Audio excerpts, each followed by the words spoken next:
All right. Hello, all. Let's see, 7 people. Um, yeah, we're just gonna try out a thing again, like similar to I did last summer, and just have a Christian hangout. And I thought I might try to play some of these old hymns.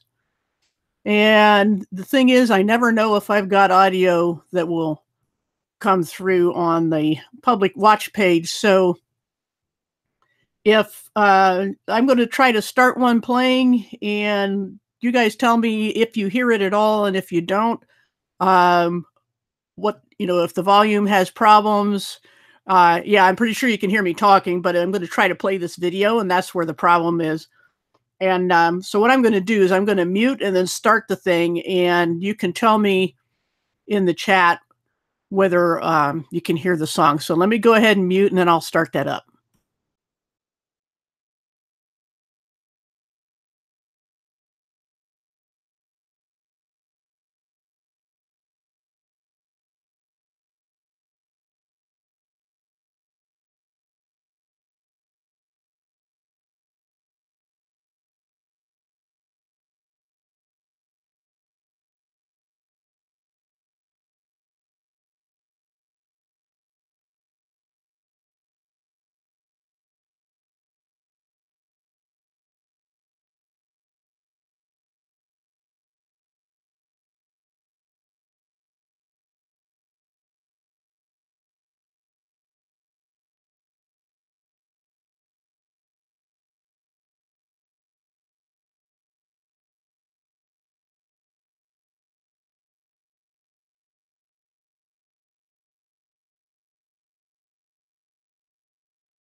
Well, that's disappointing. I thought I could have some audio there. I don't know why it doesn't work.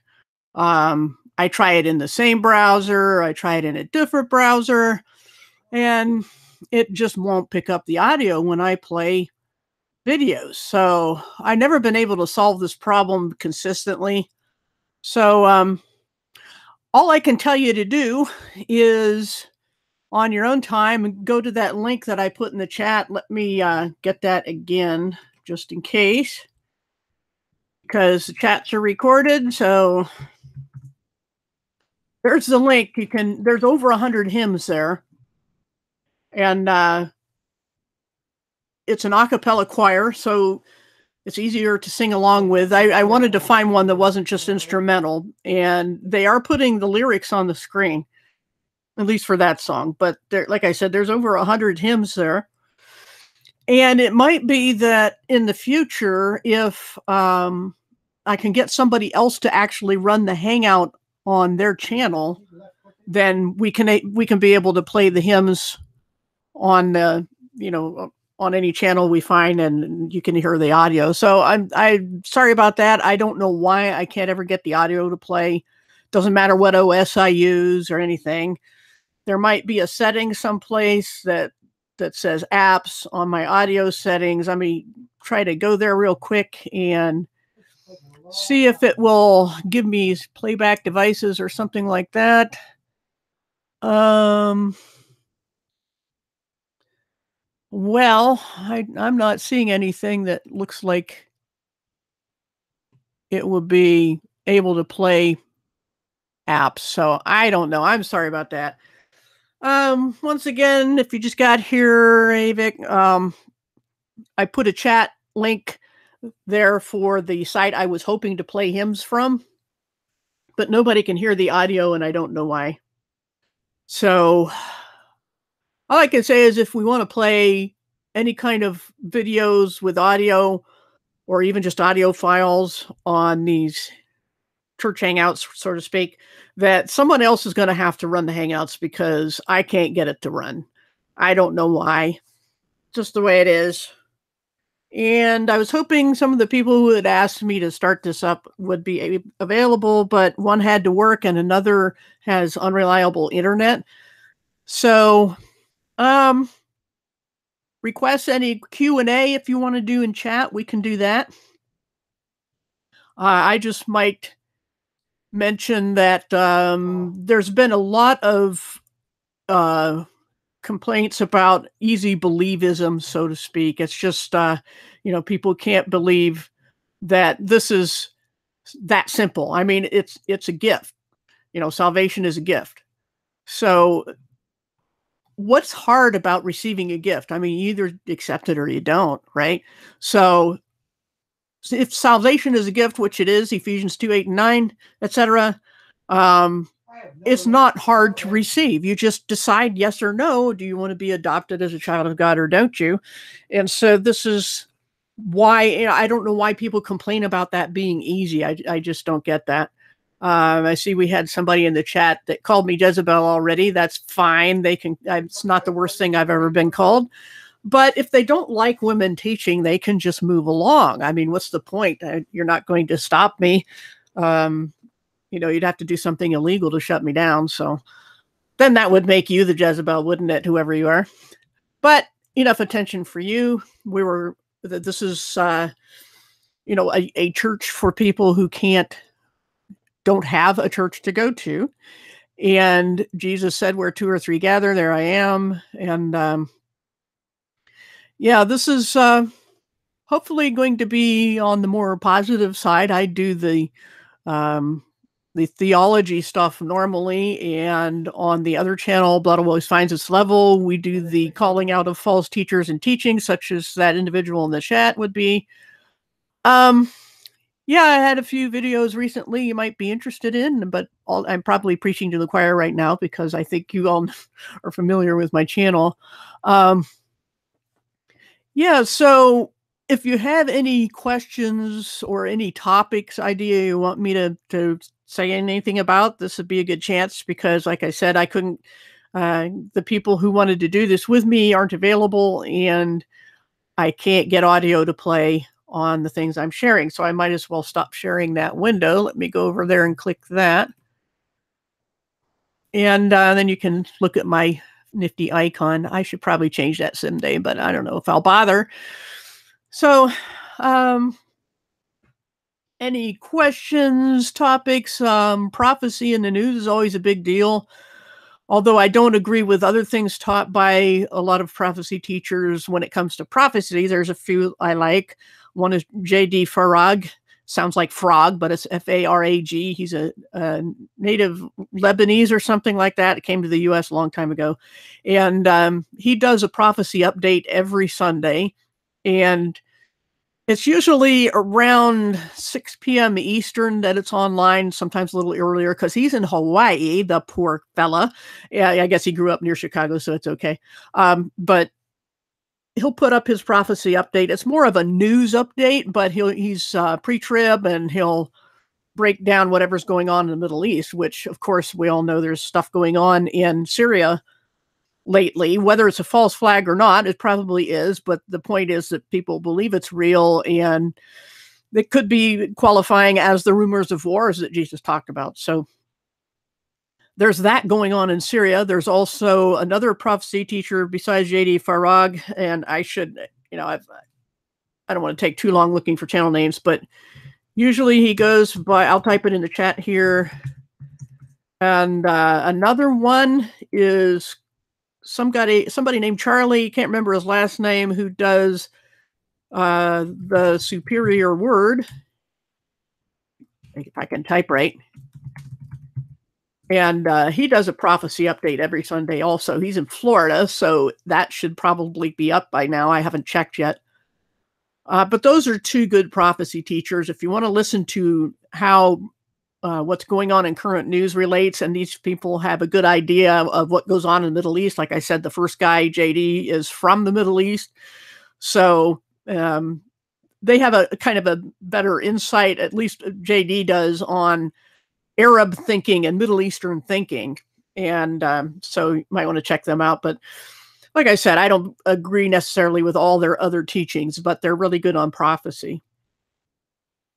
Let's see in the chat, Book of Jeremiah. Some of those things, Jeremiah is known as the weeping prophet, and always only had bad news from God. So that does happen. And sometimes, that's just God's doing. And Jeremiah is kind of a downer. That's just the way it is. Let's see. Gas attack in Syria. Yeah. These days we don't know if anything's real, and the point isn't whether it's real even, it's whether it's having the desired effect, which is to terrorize the whole world and cause trouble in the Middle East. And we all know there's only like a couple of countries, Iran and I forget who else, who is not in the grips of the central bankers. So of course they're going to go after them. Might be North Korea, I'm not sure. I also have read, and it seems plausible, that people think the North Korean capitulation on nukes is probably a trap being set for Trump. Who knows? And the thing is that the effect that they're after is having the whole world buy this perpetual war. But we know from Bible prophecy that there is a lot more going on here than even they know. And I'm going to try to go to my website, to my prophecy stuff, just to have something on the screen here. And I'll try to share that. At least it doesn't require audio, so I should be able to share that. So let me bring that up here. Application window. There we go. And I have shared this many times before. Let me blow up that type a little bit. Whoops. Wrong screen. If you push plus on the Hangout screen, it gets smaller. Go figure. Anyway, this is my prophecy site. If you want that, I will put a chat link. And like I said, just, talk to me in the chat and I'll see what I can go over. Good to see a few more people here today. I am, like I said, trying to just have an open door, like one of those little chapels you'd walk past and just kind of hang around and chit chat with whoever's there. And hopefully next Sunday we'll get some more people on panels so you don't have to just listen to me. And if it goes to another channel, that would, I'll try to let you know, because like I said, for some reason I cannot play audio on videos that I'm sharing, other YouTube videos. It just won't play the sound. So I was hoping to have some hymns played. But once again, let me get that link real quick for anybody who wants it on some good a cappella hymns that you could sing along with at home. And but back to the prophecy stuff, unless you want to talk about some other topic. But that's a big deal because it's all lined up. All the chess pieces are in place. Now, being a pre-tribber, I believe that nothing can really kick off as long as the church is here. That the rapture has to happen first. And when it does, it will be such a cataclysmic event, whether it's explained away or not, that it will be the excuse that the powers that be have been waiting for to start off their big New World Order overtly, rather than having to be in the shadows. So that's what's always going on in the Middle East. It's always going to center on the Middle East, especially Jerusalem. Jerusalem is the absolute key and focal point of Bible prophecy. Let's see in the chat. Pre-trib comments. Yeah, there's a lot of anti-pre-trib. Very condescending. Also, the Bible versions debate that gets very nasty, and people will be very condescending, call you lost if you don't worship the King James, which I call the idolized version. I wouldn't have as many problems with it if people didn't make such a big deal about it, but they do. So any other, the Hangout will go as long as you guys want it to. I really didn't have much planned other than trying to play those hymns, which I can't play. I can always go over the prophecy stuff if you want. It's not like I haven't done that before, but it's there if, I need to fill in some time. So let's see. Yeah, insulting intelligence. Yeah, and they can't even spell "you're" when they say you're dumb. That's always ironic and entertaining, I guess you could say. So please do to the prophecy stuff if you want. I can go over this. The slurping you may hear is me drinking my tea.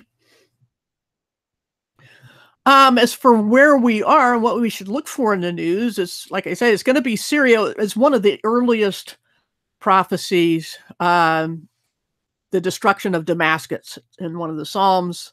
And I've got that here somewhere. But this is an overview at the link I gave you a little bit ago. on some things that I call transitional battles. And that's because they're hard to place. Okay, but here's, and if anybody doesn't know what the rapture is, regardless of who believes when it's going to happen, it is a thing. And this is what Paul describes. He is the apostle to the Gentiles. And here's the references in John 14, 1 Corinthians 15, 1 Thessalonians 4, 2 Thessalonians 2. These are all the main passages. You won't go to Matthew 24 because that is not about the church. So what we have here is Paul's description of the rapture that has nothing to do with any other Bible prophecy. Jesus himself will descend from heaven. There will be the shout of the archangel. The last trumpet of God will sound. And we have references here to some Old Testament passages that talk about the last trumpet. And it was not the seventh trumpet of Revelation, which hadn't been given yet in Paul's day. The last trumpet, there were two silver trumpets that were made, if you look at the Old Testament, that one was for the people of Israel to break camp as they were wandering in the wilderness, and the other was to set out and go. And so the last trump was the one that says, let's get out of here and go someplace else. And I believe that's what Paul is referring to when he says last trumpet. Anyway, we have Jesus descending, the angel shouting, the trumpet blowing, then dead Christians will rise and have immortal bodies. And then all who are living Christians that have not died yet will be instantly transformed to immortal bodies. And then all of us are snatched away. That's where we get the word rapture, rapturo, or one other form of that, which means to be taken quickly, like as a robber. That's why they call one supposed dinosaur a velociraptor, a speedy robber. And that's what's going to happen. We aren't going to see a spaceship. We aren't going to be asked to do anything. Whoever belongs to Jesus will be taken suddenly, like a thief. And we will meet Jesus in the air. He will not come to the earth at this time. And this is a message of comfort and hope. And all of that is telling me that this is not the second coming, so-called. And that you won't find the word second coming in the Bible. It just, the Old Testament had two sets of prophecies for the Messiah. Some had him as a conquering king, others as a suffering servant. And they couldn't figure it out. They allegorized just like people do today. And now in hindsight, we know that Jesus would come twice. That's how the two sets of conflicting prophecies would be reconciled. And so that's also the same case in the New Testament. We have two sets of conflicting prophecies. One is for the second coming. The other is for the rapture.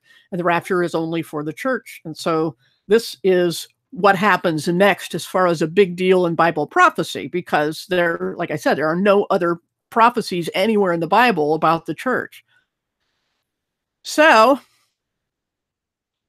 that's before these, I think, battles, which I think there's also a transition between the rapture and the start of the tribulation. The tribulation is which is also the 70th week of Daniel's prophecy, which you can find in Daniel 9.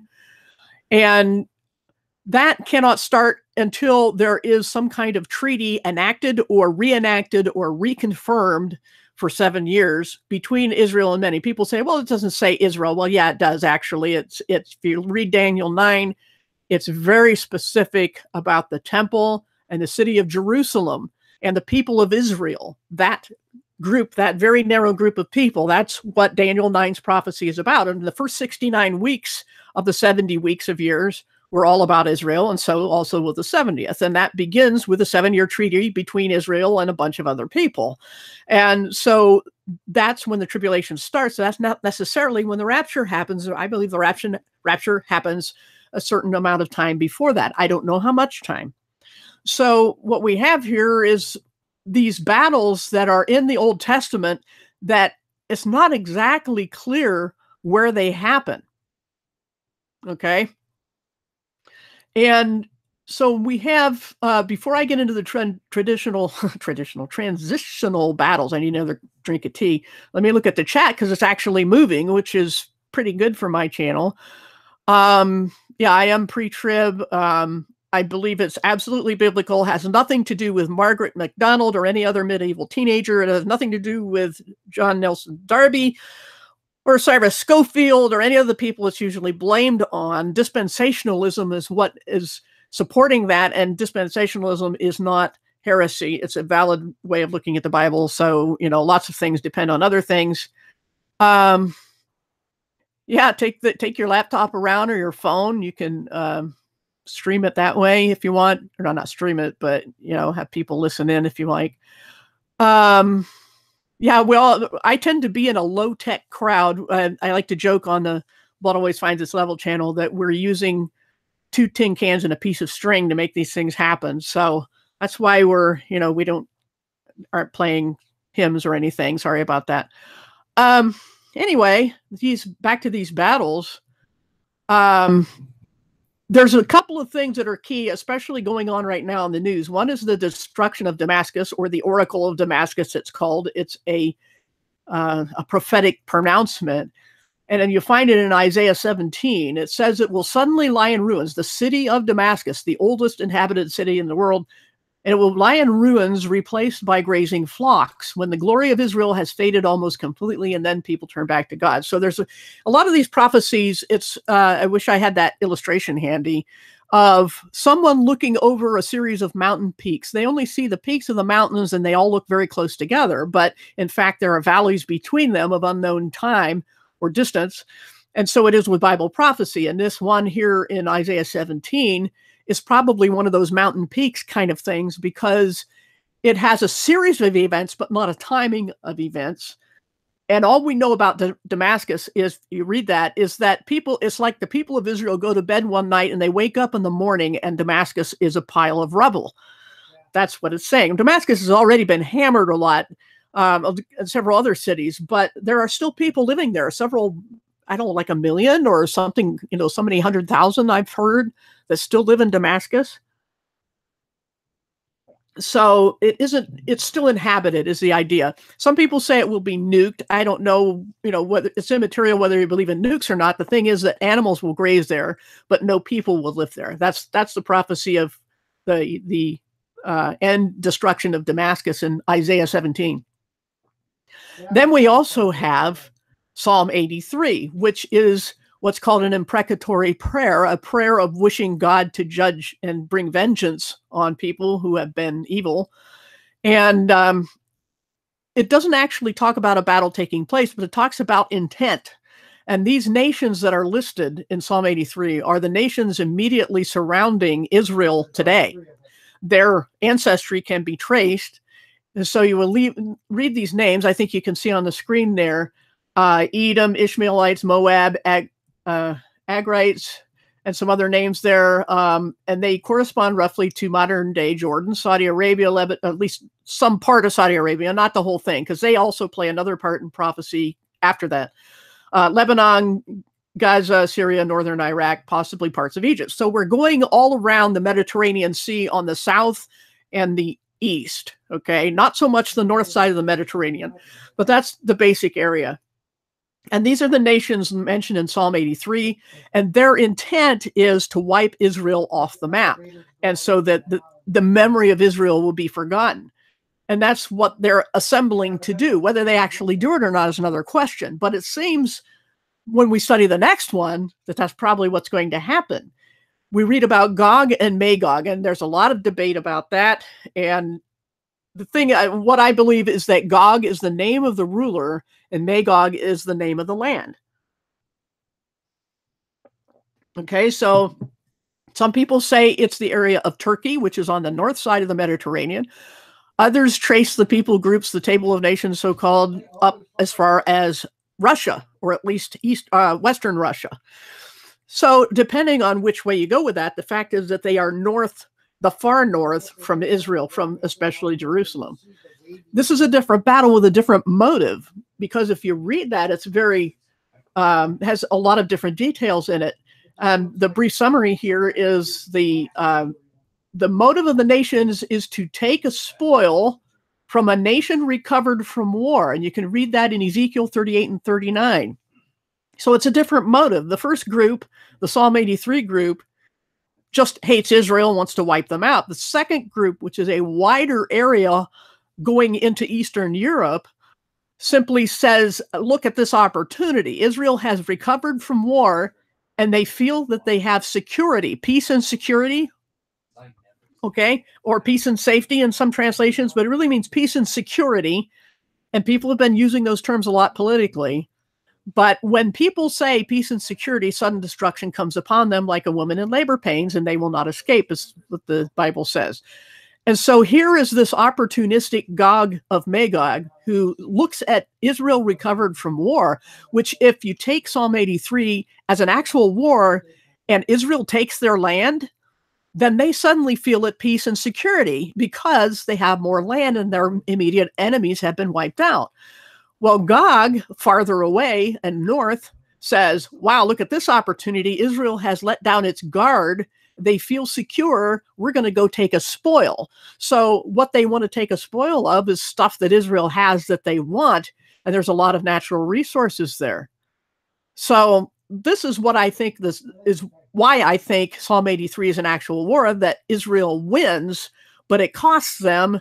Even though they have more land, they feel at ease. They let down their guard. And I think this is when the powers that be, the Antichrist to come, the beast, makes, or the prince, as Daniel called him, makes the 7-year agreement, because then it's when they make their temple, the so-called Ezekiel's temple, although I don't think it's the actual final version of Ezekiel's temple, because if you go on past 38 and 39, you will see a detailed temple and priesthood described, which does not match anything else in the Bible. It's not exactly the same. It has different rituals, different priesthood, that of Zadok instead of Levi or Aaron or Moses or even Melchizedek. This is a different priesthood.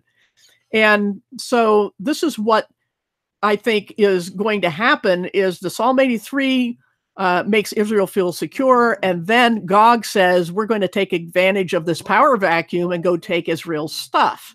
Okay, so there are consequences and contrasts between those two.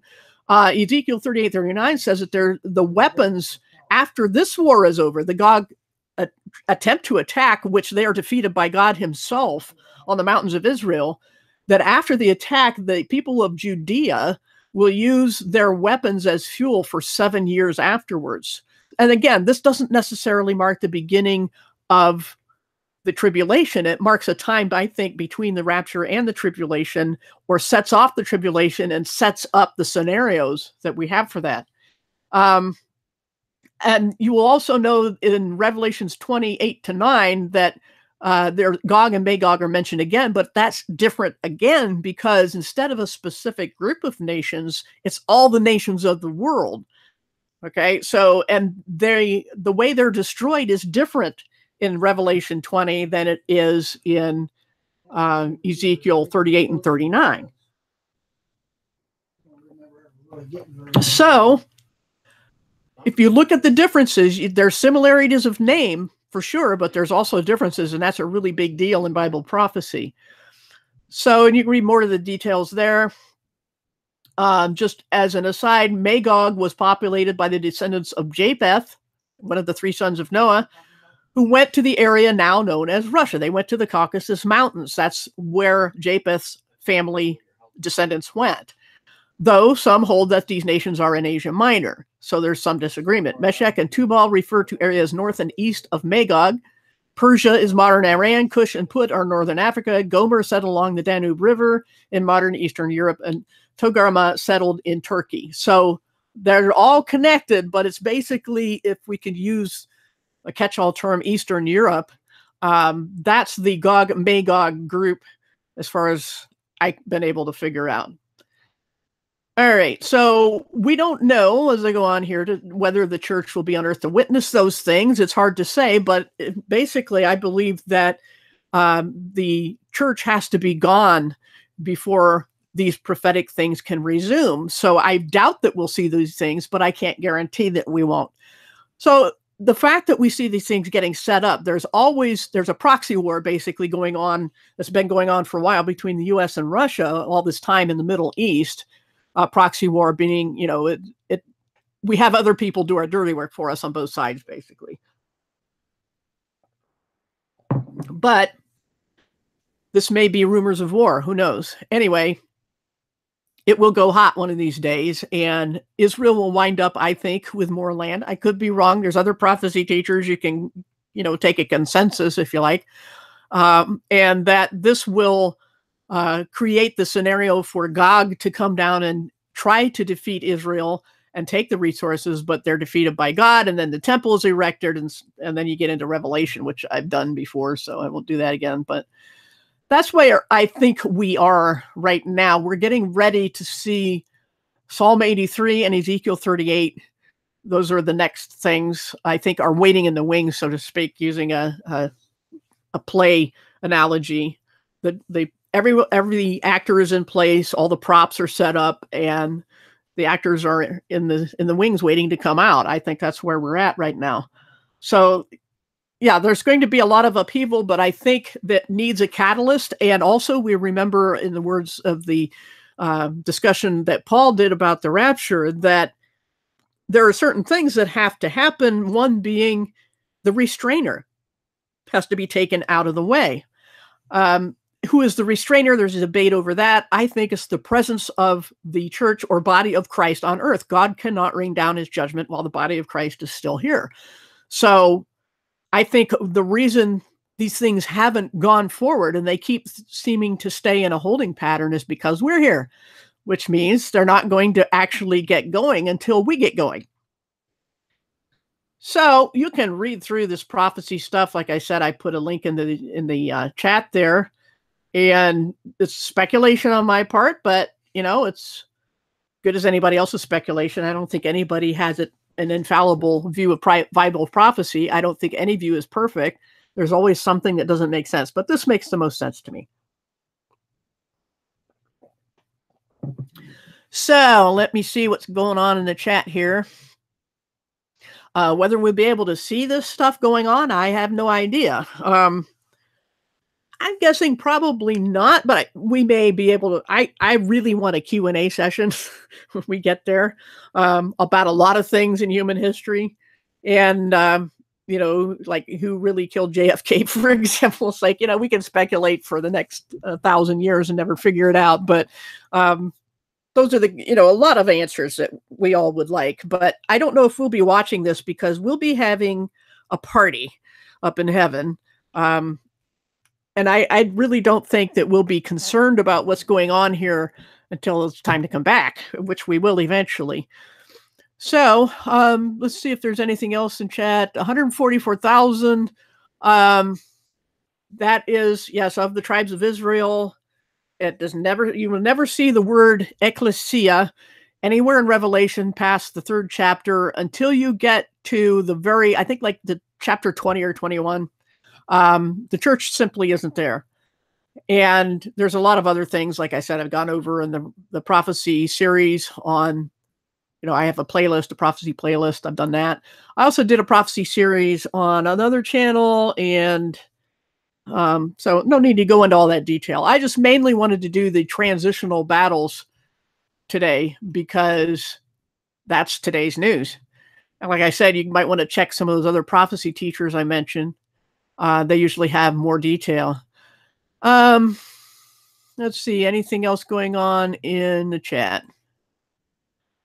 So yeah, this hasn't even been, just barely half an hour. But I can keep the thing running as long as I have something to say, because like I said, I couldn't get a hold of anybody else who could get on panel today. And we all know how frustrating it is to go to other channels and be banned for posting scriptures or for objecting to people tearing the Bible down and so forth. Yeah, Damascus will be a heap of ruins. There will be only flocks grazing there. And what that means, how that happens, all I know is it seems to indicate that it happens very suddenly. Even though it's been hammered a lot, still a lot of people living there. But one day, people in Judea will wake up to see that Damascus is uninhabited. That's Psalm 7 or Isaiah 17. And Psalm 83, then I think would be probably my best guess is be right after the rapture. because it's such a big event, a world attention-getting event, that I think that's the time for people to strike is when everybody's distracted. They keep trying to do that with news, false flags, fake news, all these skirmishes in the Middle East, or the things going on with North Korea of all places, a tiny little spit of land that is paraded in the news to distract us. There's no other reason for it, really. So, anyway, if there's anything else you guys want to, as far as the rest of Syria, it really doesn't say a whole lot. It does say also that Israel is within an inch of its life at this, as kind of a result, which kind of tells some prophecy teachers are the opinion that this Psalm 83 battle will, or Isaiah 17, it's hard to say if they're related, but that it's Israel's armies doing, but it costs them heavily. But when God tries to take advantage of the situation, then, the aftermath of a nation recovered from war, then that's when God intervenes. So, but it takes time, even throughout Revelation, you see it say, people are saying now God has taken control. Now God has done this and has done that. But even then, it takes a few years for things to play out, because we have a precedent for that in the Bible. Things don't always happen instant by instant. What we think of as, we read a sequence in one sentence and think this is going to happen, bam, bam, bam. And we already know that there are gaps in prophecy that, couldn't be seen ahead of time. Okay. So those are just things to keep your eye on. Keep your eye on Damascus and Syria and all the goings on in the Middle East. That'll tell you how close things are. But then, even then, the thing is that there's a certain number of people, Gentiles, that have to be saved before the church is completed, and the church won't be taken until it's completed. So if we just get ourselves in gear and get more people saved, then the rapture can happen and we can get out of here and these things can kick off. But I don't think they're going to really seriously change the world, with some sudden catastrophe, as long as the church is here. That's just my opinion, but that's what I think. News channels, I've never heard of the Truth Factory, but I'll have to check that out. I've been going to Zero Hedge, although the people in their comment section are often very racist, sexist, whatever you want to call them. They're not nice people in the chat, in the comments, I should say. But sometimes you get good comments. They're very good critiques of the articles, actually. So that's zerohedge.com. Mainly a finance site, but they get into a lot of other things. But that's pretty much the only site I go to. Let's see. As far as the switching topics to Christian behavior, especially in chats, my issue as to who I fellowship with is, do they have the basic gospel down? Do they show loyalty to the one who adopted them, which is Jesus? Do they show respect for the word of God? And do they treat their brothers and sisters in Christ like brothers and sisters? Not everyone has the same job, as Paul used the illustration of a body with many parts, but it's one body, but different parts have different functions. And we have to remember that the Bible says, who are we to judge someone else's servant? So I try to back off from telling another Christian how to behave, except as if it may violate what the Bible says, which I've gone over in previous videos about the fact that God resists the proud, but shows grace to the humble. That is to say, there are times when a person is humble and seeking, then you treat that person gently. But if they're hostile, then you have to be hostile back. That's what a shepherd does. You have to beat off the wolves. And some people are, in my opinion, a little too zealous in that. And some of those people who are too zealous call other people too aggressive, and it gets murky. But yeah, there's a time and a place for things, and everybody makes mistakes. But at the same time, it's important to understand the situation of where you are. There are times when I just elect to move on. Other times when I intervene or I'll say something. But if we're attacked, we as Christians are not to be punching bags. Where turn the other cheek does not mean make yourself somebody's punching bag. And there are times, like I have a video called "What Would Jesus Do?" from like last year. It might give some perspective on different ways to take that. But yeah, there's times and places for things.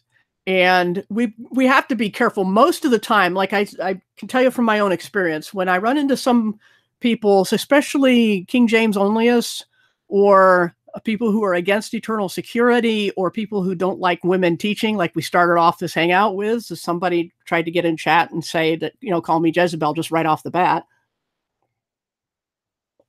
Those are the kind of people who need a smack in the face, in my opinion, because, they tell you you're lost because you read a translation they don't like, even though they have the gospel right. That's just, I have problems with that, serious problems with that. And sometimes you have to be bold. Yeah, that's one of my saying there. Joelyn, I never pronounced your name right. Sorry about that. But yeah, not everyone is a saint. That's for sure. And I mean, the word saint, it just means holy ones, set apart ones.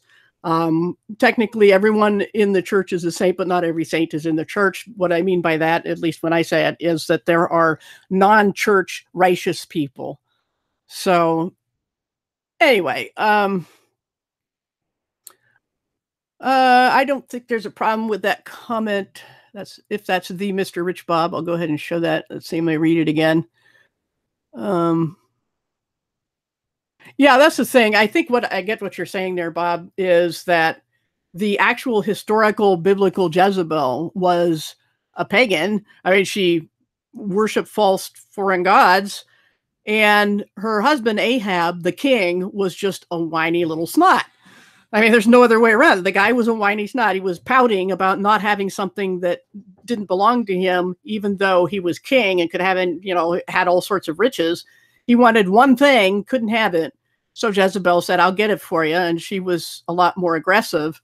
But she is not held up as a bad example in the Bible for being a bad wife. She's held up as being a false teacher who enticed Israel to sin. And that was her sin in the Old Testament. And that's how she's treated in the New Testament as well. In the early chapters 2 and 3 of Revelation, any mention of Jezebel is someone who is teaching falsehood and leading people astray.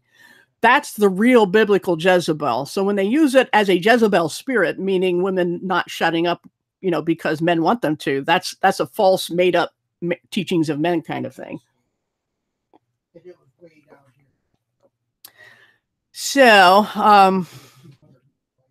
animatronic cats. Okay, I'm not sure where the chat's going now, but yeah, most people who call those names, and that was all coming from the issue of why is it that we can't go? Why am I even doing this hangout? It's because most of us can't go anywhere because there are Christians, so-called, there who will condemn us and call us unbelievers just because of some secondary matter. And the Hebrew roots thing is a big deal. There's people who will say that, you have to pronounce the name of God right, the sacred name movement, which is often very much the same as the Hebrew roots movement. Oftentimes they deny it, but there it is. I mean, if you're doing sacred names, you're probably doing Hebrew roots, which is to say put Christians under the law. And they'll say, well, we don't say it's to be saved, but they all seem to think that they're so much more spiritual. That's the way they come off, at least, as being so much more spiritual and mature just because they obey all these feasts. Well, we're not Israel. And rightly dividing the word, as that's a phrase from the New Testament, is to discern, means recognizing the different times of things in the Bible. And that's another thing I did recently in a video. Anyway, the poor behavior of Christians toward other Christians is a huge problem. And we need to get that under control. And so if people are going to call out one person for bad Christian behavior, they need to call them all out. Because like I said, you can go to the average Christian hangout and get treated like absolute garbage by the Christians there just because you don't read the right Bible version or you don't have the right prophecy views or some other ridiculous thing like that. So those are the people who need to get their own act together before, get the plank out of their own eye before they go looking at the splinters in our eyes. Yep, there are 613, I'm told, laws of Israel, laws of Moses, and they just pick and choose which one they like to keep current. As far as the Roman Catholic Church goes, I have a video on Babylon that goes way back in history to trace it to Italy. But as far as what they practice on a day-to-day basis, it's my understanding the average Catholic doesn't really pay a whole lot of attention to the Pope or the bishops. They do what they want. But there are still practices that the church does, like the Mass, that I have serious problems with. But, eventually God will say to Babylon in Revelation, "Come out of her, my people." So there must be some of his people there. So, but here again, as in the recent video on Gnosticism and especially Augustine, Calvin and the Reformers weren't very far away from the Catholic Church in all reality, when you get down to comparing point by point. Yeah, the fish hats, is that what you mean? The bishop's hats? Yeah. That comes from Babylonian religion, the worship of Dagon, the fish god, the fisherman's ring. All the fish stuff is not because Peter was a fisherman. It was because Dagon was the fish god. And you can trace that historically. That's not just, Catholic bashing or something. It's history. So yeah, the rules. I mean, did people ever read Galatians and Colossians about the rules and the eating and the calendars and all that? I just don't know. Etruscan plain, yes, that's where they went. And along, the Babylonian religion, the priests and the adepts were chased out of Babylon, and then they went to Pergamos, and then they went to eventually Italy. So they moved around. And the thing is, it's not Babylon as a religion or a mystery, so-called, is not so much a place as it is a religion. So yeah, you might want to check out the Babylon video sometime. And that thing about mixture is interesting because it was a type and shadow, like everything else in the old Mosaic law. Jesus said, "Don't put new wine in old wineskins. Don't repair old cloth with a new piece of cloth." He's telling people beforehand that you don't mix the old ways and the new ways. You don't mix priesthoods, as you can read in Hebrews 7, especially. With a change of priesthood comes a change of law. So anytime anybody tries to put the church under some other law, they're ignoring that the priesthood we're under, Melchizedek. Yeah, ascension. Yeah, it's not an ascension in the New Age Gnostic term at all. It's a snatch. The rapture means, even in English, the word rapture, the literal meaning is to be caught up. That's what rapture means. And that's, we've used it as in figurative terms to refer mainly to being caught up in our emotions or something like that. But it's the idea of being caught up. And in the case of the rapture, as Paul describes it, as I went over earlier, is a literal catching up, a snatch, a robbery. That's basically how Paul describes it. And yeah, we are in the times of the Gentiles. As Paul said, there has been a veil over the eyes of people of Israel until the full number of Gentiles has come in. But unlike the Calvinist twist, it says the veil is removed when they turn to Jesus. It's not the other way around. The Calvinists would tell you the veil has to be removed and then they turn to Jesus. No, they turn to Jesus and then the veil is removed. That's how Paul put it. I forget exactly the passage. It might be in Corinthians. I'm not sure. But anyway, yeah, if it seems to me that an awful lot of Christians don't read the whole New Testament, especially the letters. Yep, apostasia means to stand apart, stand away from. So harpazo is the snatch. Apostasia is the standing apart. Usually, in most contexts, it's referring to being away from the law. So an apostate is someone who was violating the law. But when the context is prophecy and the day of the Lord, it's talking about a departure. That's the literal, the primary meaning in every context is departure, and every English version of the Bible before the King James translated it the departure, as in that passage in Thessalonians where Paul says, don't you remember what I told you? I think it's 2 Thessalonians, because there had been a forgery saying the day of the Lord had already come. Some people say that, like preterism says the day of the Lord has already come. No, it hasn't. That's a falsehood. And Paul was countering it. He wrote 2 Thessalonians because of the forgery claiming that. And he said that there would be this departure first, as you know, before the day of the Lord comes. First, we have this departure, which most people misinterpret as a falling away from the faith. Paul isn't talking about false teachings there, because certainly there's a falling away from the faith that happened even in the first century. So that doesn't mark the end times. What does mark the end times is a specific thing, which Paul calls the apostasia, the departure. Okay, he puts the definite article in front of it, which means a specific thing. Just like John says, there are many antichrists, but there is the Antichrist. So also there is the departure. And then the lawless one will be revealed, and you know what is holding him back, and until he's taken out of the way.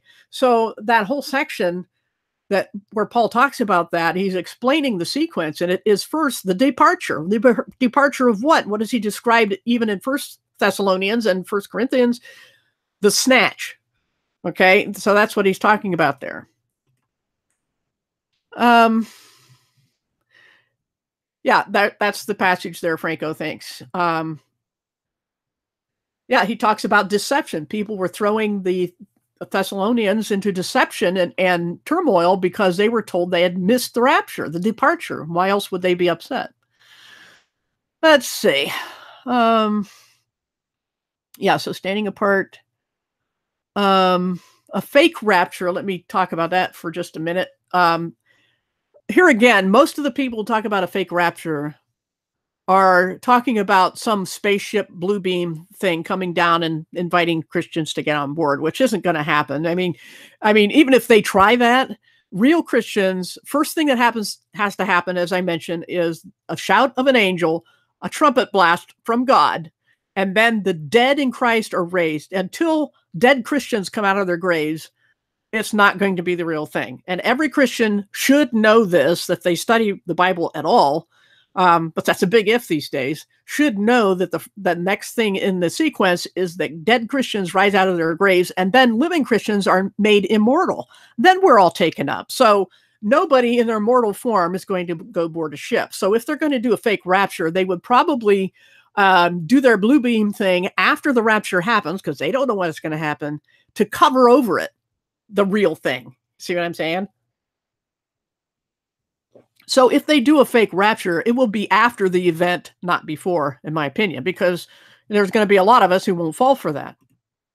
And if we don't all disappear at the same time, it won't be a very good trick. So I think they're going to do this after the rapture happens, probably as soon as possible. And the Jesuits, of course, have nothing to do with pre-trib rapture or any rapture at all.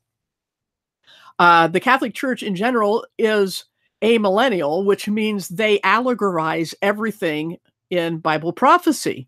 Their reasons for allegorizing have to do primarily with Augustine and his Gnostic roots, but also with the fact that the literalists, the futurists like me, back generations ago, were saying, wow, the papacy is going to be the seat of either the Antichrist or the false prophet. And the Catholic Church didn't like that one bit. So amillennial, they don't believe it's literal. They allegorize all this prophecy because they have a vested interest in doing so. So it's the futurists, the non-Catholics, who would have the motive to invent something like this if they were inventing anything. So Jesuits have exactly nothing to do with the content of the Bible or any teaching of a futurist prophecy. Let's see. Do you think when the rapture happens that people staying behind will actually know and remember the people that are gone? I think they will. I think as I said, it's a catalyst that touches off a lot of other things, which wouldn't be the case if we were simply forgotten. So, no, I think they will remember. Just my opinion, but I think that's what's going to happen. Because even by the sixth seal, which I believe is after the rapture, everyone on Earth is going to crawl into their deep underground bases, or whatever you want to call them, the holes in the ground, and call for the rocks to fall on them and hide them from the face of the Lamb, the wrath of the Lamb, and the one sitting on the throne. So they will know what's going on very early on after we're gone. Yeah, also the powers that be aren't as perfect as they'd like us to believe they are at pulling off some of their fakes. As for the word rapture, we had it there in the passage in, I think, it's 2 Thessalonians. There's two different types of word Paul uses: departure, which is apostasia, and rapture, which is the snatch or the robbery, which is harpazo. And these words, especially harpazo, I think, was rendered in the Latin translation by Jerome, the Vulgate, as rapturos, and because that's the Latin equivalent of the Greek word harpazo, which all of them means to be snatched. Okay, so that's where we get the word rapture. It is the concept. Like a lot of other things, most of our words we use are English, and so you're not going to find those there, but a lot of the Latin terms stuck. Okay, and that's why we use the word rapture instead of harpazo or snatch, something like that. But yeah, people always want to smear us with the Jesuits. This is more false flag kind of thing. And keeping people from what Paul called a blessed hope. And he also promised a crown of righteousness for all who long for Jesus appearing, which when Jesus comes back, people are going to mourn, when he comes back at the end of the tribulation.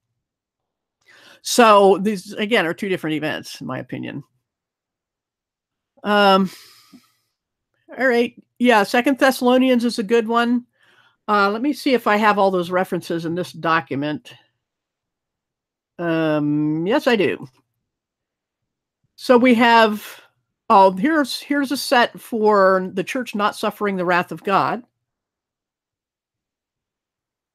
That is, if you can't see it, it's highlighted there, though. Colossians 3:6, 1 Thessalonians 1:10 and 5:9, Revelation 3:10, Luke 21:36. These all have to do with the wrath of God and the fact that God's people don't go through that, except for the Jews will go through that. They have to be purified. I also have some about the day of the Lord.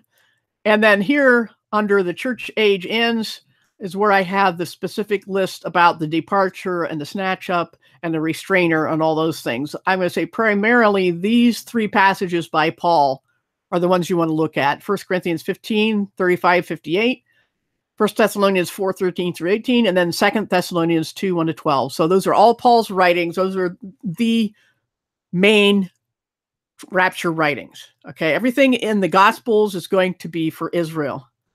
And that's here, this list of 7 things is the sequence of events as I see them.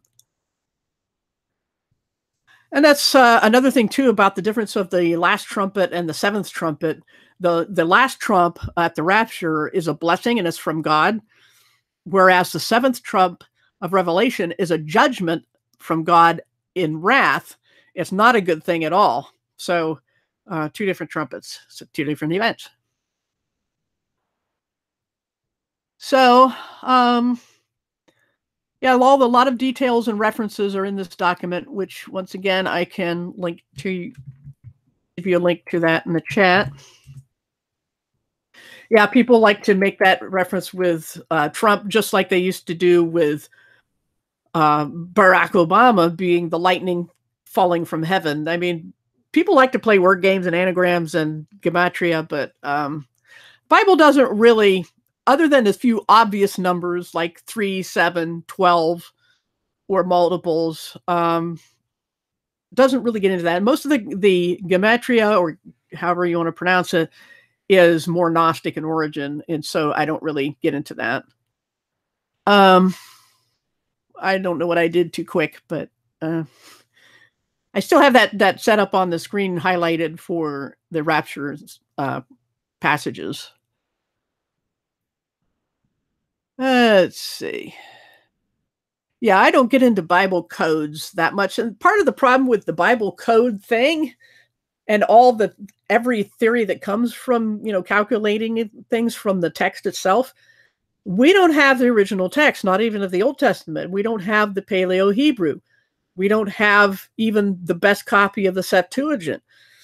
We have fragments of the New Testament going back to the 2nd century, which is phenomenal compared to other ancient writings. But if you're going to do codes and words and, calculations, you have to have the originals, and we don't.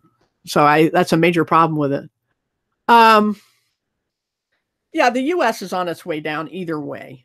I mean, that we have to see the handwriting on the wall. It's another Bible expression from the Old Testament when the prophet Daniel was around and the demise of King Darius was being predicted, and there was a hand writing things on the wall that was from God, and that's where we get that omen or portent of disaster is what handwriting on the wall means. And yeah, it's all over the place for the U.S. It's falling apart. The whole Western world is falling apart in its efforts to grab more and more of the rest of the world to try to keep itself alive and own the world like the Borg or something.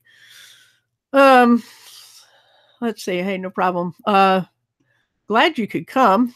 We never have a big crowd, but I'm glad when more than 5 or 6 people show up, especially when we try to get, like I said, a more churchy kind of hangout for people. Just wasn't going to happen for me technically, and people who wanted to be on panel couldn't. So again, if any of you know someone or are someone who could run a hangout and get the audio to play, that would be preferable, because I'd really like us to be able to play some audio, and I just can't get my computer to do it. So let's have everybody go check around and see if you can get someone else who would like to host these things, so that, who can play the audio, because that's the big thing stopping me right now. Secret decoder ring. Was Moses raptured? All I know is that the Old Testament talks about, was it one of the angels, one of the top angels arguing with Satan over the body of Moses? Well, why would you argue over the body of Moses if he didn't die? There's no known place where he was buried, but where was his body taken? Nobody knows if he did die. If he didn't die, then there's no account of him being taken, as there was for Enoch and Elijah. Those are the only 2 in the Old Testament who are said to have been just taken without dying, which has an interesting possible tie-in to the 2 witnesses of Revelation, but not going to go into that. But anyway, I think Moses probably did die, but nobody knows where his body is. Whether God took it, because like I said, why were angels arguing over where Moses' body would be? I don't know. Yeah, people are always going to twist the Bible or try to use it for their purposes. But here again, if you look at the Bible's content, especially its overall message of salvation by the grace of God, people don't make that up. There's just too much that nobody had the motive to make up. They wouldn't paint the Jews in a bad light. They wouldn't paint the original 12 disciples of Jesus in such a bad light. They wouldn't paint women in such a good light. None of those things make any sense for anyone to make up or borrow from something else. And a lot of the borrowing claims, like in Zeitgeist, are thoroughly debunked. Most of them, if not all, I think, were taken from after the fact, and especially the Middle Ages. A lot of forgeries and falsehoods were introduced in the Middle Ages or the Dark Ages, and were read back into the Bible or read back into these other religions so they can say they predated the Bible when in fact they didn't. So, yeah, the whole demigod, Yahweh as a bumbling demiurge, all those things are Gnostic, Luciferian, which is precious little difference between the 2, if you ask me, because they both turn God into the bad guy and Lucifer into the good guy. That's a very kind offer by Chow. You can take him up on that. Let's see, he's got the ESV, the English Standard Version. That's the whole Bible. Mine is only a New Testament. But take him up on that offer if you want it. I mean, also you can, electronic versions are free all over the place. You can read them at Bible Gateway or Blue Letter Bible or any place like that. There's a lot of other Bibles too on my website. I have resource page and some Greek Bibles, a translation of the Septuagint, all sorts of things there. So, Anyway, oh, it is just the New Testament, the ESV. Okay, I didn't know that. 10-point font, kind of small. Oh, 10 points actually a small font. I would think you'd want like 16, but that's just, I don't know. Maybe I'm more blind than other people. 10-point is usually an average font size in print. So I'm hoping it's bigger than that. Let's see. My most recent Bible was an NIV. Said you need a new one. Oh, well, you might want to read it sometime. It's not bad. It's not satanic. And in my opinion, there's nothing missing that needs to be there. There's other Bibles with things added that don't need to be there, but I would read any of them. I mean, read all of them, nothing to be afraid of. I would just say, as far as the Bible versions debate goes, that almost all of what has been said about so-called New Age Bibles is an absolute lie. These were mainly propagated by someone named, if I can think of her name, Gail Riplinger, who incidentally in one of her books claimed to have been getting verbatim instructions from God. She got her stuff from somebody named Rookman. They call them Rookmanites, that got into the whole King James only thing. But the thing is not so much that, for me personally, that I have a problem with King James. It's that I have a problem with slander against other versions. That's my big thing. And Gail Riplinger was not a nice person. Neither was Rookman. Let's see. Yeah, back to the font sizes. Yeah, it has to be pretty big for me anymore. Decoding rings. Yep, those are always good. Hey, Wendy, glad to see it. Yeah, I understand life gets in the way, but like I was saying, I don't know if you heard, I cannot play hymns or anything. I found a nice channel. If you scroll back, you'll find the link. Let me just get that again anyway, and put the link to this site. It has a lot of nice a cappella choir singing hymns, over 100 hymns. And if we wanted to play those on the channel, we'd have to do somebody else's channel because I can't get the audio to play. So I don't know. We'll have to see if we can get somebody else to run the Hangouts, because I have, no matter which OS or which browsers I've tried, I can't get the audio to play through my Hangouts. And I don't know if it's just YouTube or me or what. Let's see. Excuse me. Other than that, I've just been kind of looking at questions in the chat. We did some prophecy stuff to start because that's in the news with Syria and all that. I think the end is very near, and that the thing we should do, as some people will accuse us of just sitting on a hilltop playing harps, but that's stupid. Jesus said, I better find you busy when I come back. And we do have a lot to do. We're supposed to be spreading the gospel. And to do that, we have to know what the gospel is. A lot of Christians don't. And, it's like this one of these, it's either this hymn channel or the other one. People are saying, I like these songs, but they're preaching easy believism. And I just had to facepalm, because it's like, well, how hard is it to accept a gift? They don't understand the gospel when they do that. And that's just a big problem. But that's not the kind of thing I wanted to really focus on today. It's more uplifting. And I see prophecy as uplifting for anybody who belongs to Jesus, who has accepted the adoption and has the Holy Spirit as a result, and they're living like they care that they've been adopted, and they treat not only their adoptive parents, but also their siblings well, as much as possible. That's what matters. And we need to be spreading the gospel and not tearing each other apart.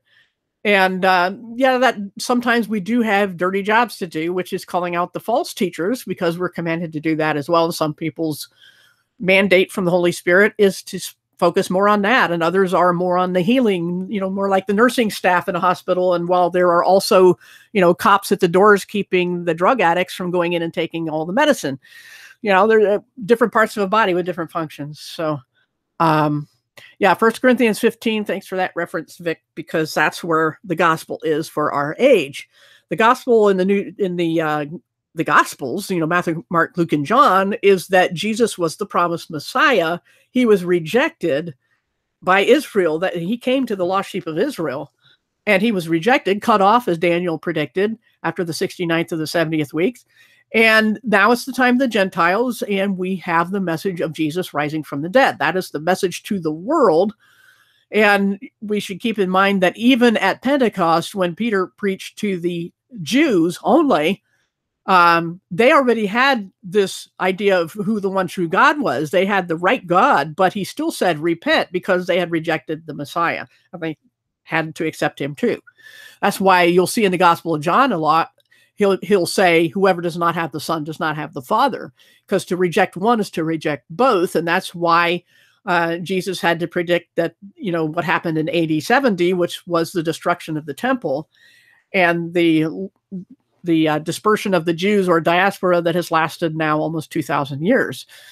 And Israel is back in unbelief, in defiance, which is why they need to be purified. And so that's why half the reason, most of the reason the tribulation is going to happen is to purify the Jews. So that's why they're there in unbelief. I don't care if the Rothschilds made it happen. God predicts the future.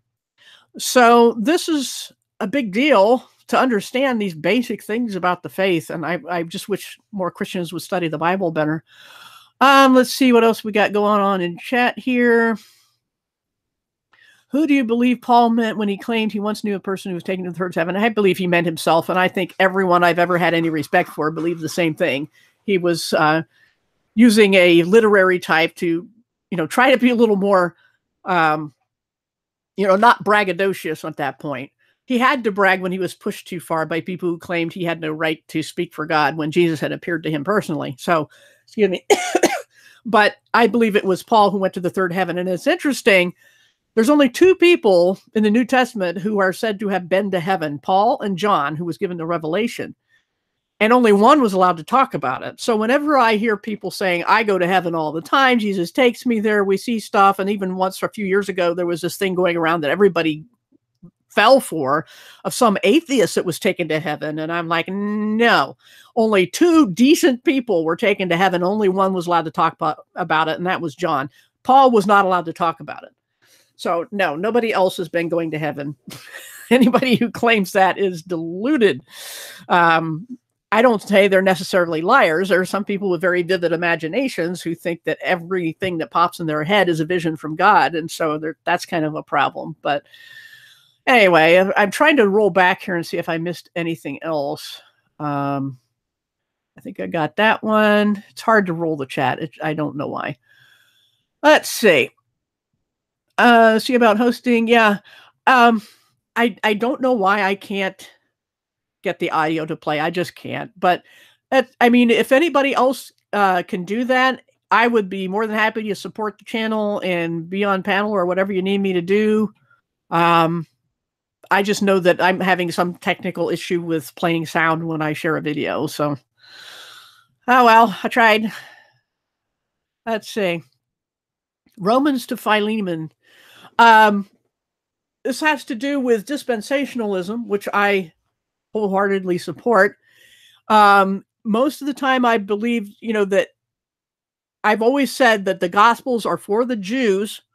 Okay, but Jesus rising from the dead at the end of the Gospels is certainly leading into our message and acts as a book of transition. A lot of dispensationalists will tell you that.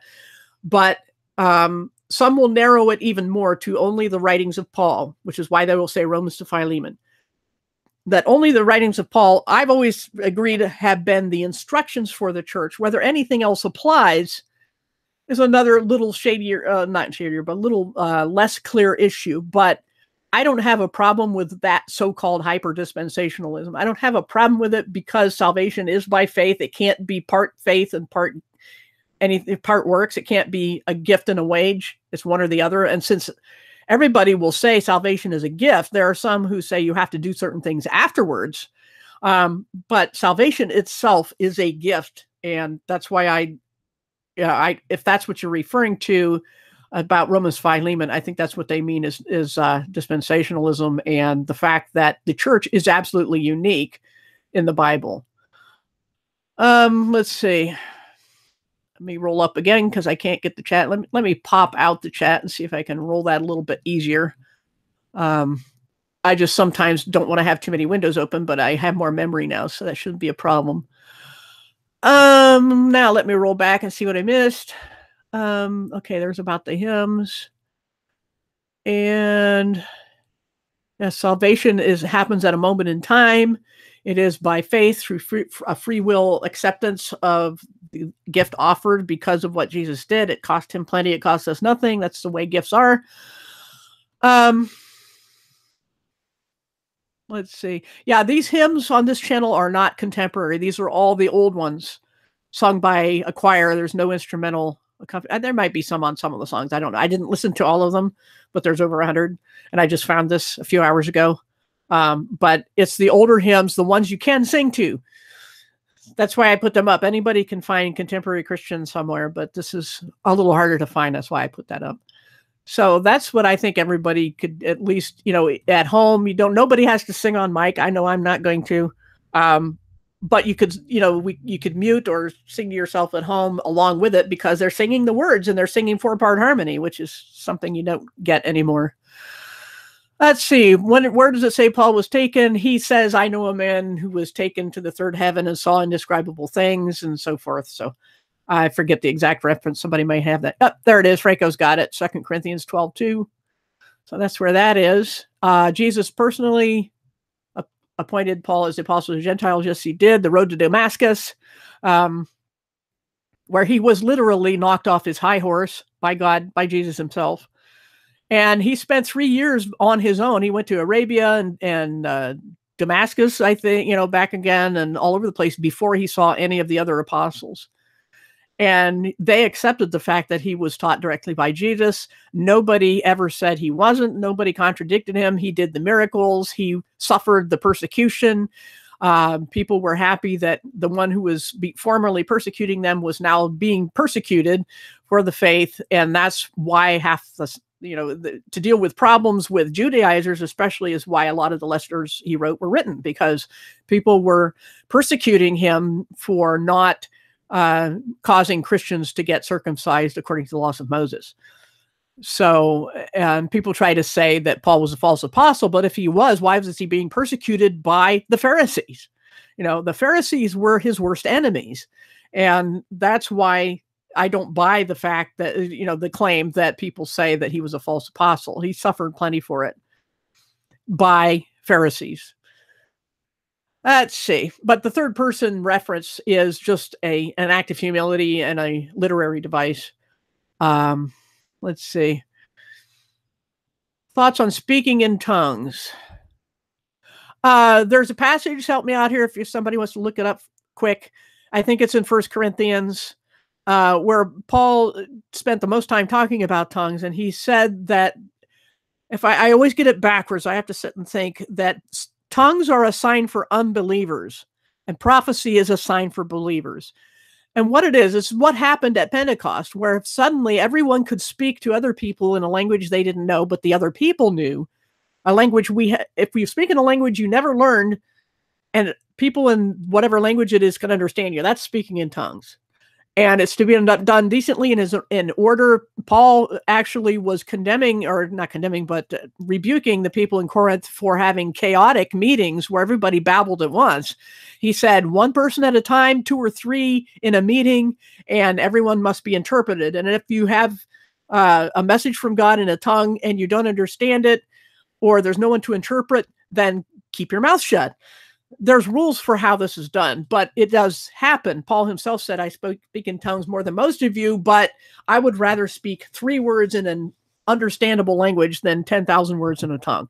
So he downplayed it. He said prophecy is the most useful gift, 1 Corinthians 13. So if you look around 11 to 14, you'll get Paul's discussion of tongues. But purpose for praying alone, Paul said he prayed in his spirit, and even his mind didn't understand what he was saying. It's something you can't put into words, is all I can say. It's for him. He says that's how he described it. So as far as using it as a proof of salvation, no. Some of the Pentecostals or Assemblies of God, whichever ones that just babble incoherently and don't care about interpretation, that's wrong. That's unbiblical. But the gift itself is legitimate. Let's see. Contemporary isn't necessarily bad, and old isn't necessarily good. We have to remember that even in Paul's day, there were false teachers. Even in Jesus' time, I mean, even Paul said there, while he was in prison, there were people preaching the gospel accurately, but doing so to cause trouble for Paul and draw disciples away from Paul, or do it for money. He didn't care as long as they were preaching the right thing. But of course, he wouldn't fellowship with those people. He would call them out as false teachers. If they were teaching falsehood, or if they were not real believers, they would not be recognized as teachers. But they could preach whatever, if they're preaching the right gospel, he didn't care, as long as they brought people to truth. Anyway, contemporary is not necessarily good, and ancient is not necessarily good or bad. Either one of them. It's just you have to use discernment in every case. Let's see. Gift of tongues. Yes, there's the passages I was mentioning that Vic mentioned. I would say, I think he starts in 12, actually, 1 Corinthians 12. That's why he went into 13 and say, I'll show you the greatest gift, the greatest, I don't know if he called it a gift, but faith, hope, and love, 1 Corinthians 13. But it's sandwiched between discussions of the usefulness of gifts. Tongues are mostly in 12, I think. And then 14, he goes more back into prophecy, if I recall right. But yeah, everything should be done decently in order. Even the prophetic gift. He says, when you meet together, 2 or 3 prophets should speak, and the others should be silent and consider what is said. And if a prophecy or a message from God comes to a prophet who is sitting down listening, the one speaking should stop and pause and let the second one speak. And one at a time is the thing. And that's another thing about church services, so-called. It wasn't supposed to be a lecturer or being entertained by a worship band. I mean, there's nothing wrong with going to a worship band and worshiping along. That's fine. But as far as calling anything a church meeting, it's just Christians meeting together and sharing their gifts to build each other up, as it even says in Hebrews 10, 24, 25, build each other up. You can't do that in a typical church service. You need more than that. You need to be interacting as a community. And there are people with the gift of prophecy, usually more than one. Never in the New Testament will you be shown a pastor of a church. There's usually elders of a church. And as I've said before, there's only one person called a minister of a church. That was the church of Centria or Kentria, and the minister was Phoebe, a woman. And that's in Romans 16, I believe. Minister of the church of Centria. There's also the 1 Corinthians 1, Paul is hearing about chaos and commotion and divisions in Corinth, and he says, the people who told me were the followers of Chloe. A church met in the house of a woman named Chloe, and those followers were relaying all these problems to Paul. So those are people, the church met in homes, and the household, the person whose name is probably the main person, the person who owns the house is usually an elder. So we have to relearn that. And there's an author named Frank Viola who has a lot of material on Christianity as it's found in the Bible. At one time, he even had a cash reward available to anyone who could find the modern pastor in the pages of the New Testament. Nobody ever claimed it. Let's see. Yep. Vix is saying what I was just saying, only she said it first. I don't know when, because I'm rolling back in the chat. Yeah, when you're alone, your spirit is talking to God. I don't know. That's all Paul would tell us. Yeah, false Kundalini spirit. Kundalini is not Christian at all. It is, to use a bad Star Wars analogy, the quick and easy path to the dark side. Satan isn't going to tell you something's bad, and you can get, there's Reiki healing, which actually works, but it is demonic. I read of someone once who had just become a Christian. It used to be get healing from Reiki practitioners, and she decided to go one last time. The person tried to lay their hands on her to heal her, and they started coughing uncontrollably, and finally said, "Look, I can't do this. It was backfiring on her, basically, on the person who was doing the Reiki. And this just confirmed to the person that this was demonic. It was demonic power. They can do good things, but it's always for a bad purpose. It's to ensnare you. Okay. Yeah, that is the sort of thing that happens in those false churches where people animalize. They do everything demonic. There are demonic tongues. There are people who seem to transform into animals. There are people who have the laughing revival, so called, and nothing revival about it. It's a falsehood, absolute demonic falsehood. And all those, slaying in the spirit and the fire, the Todd Bentley types. It's bad news. Don't get into that. Let's see.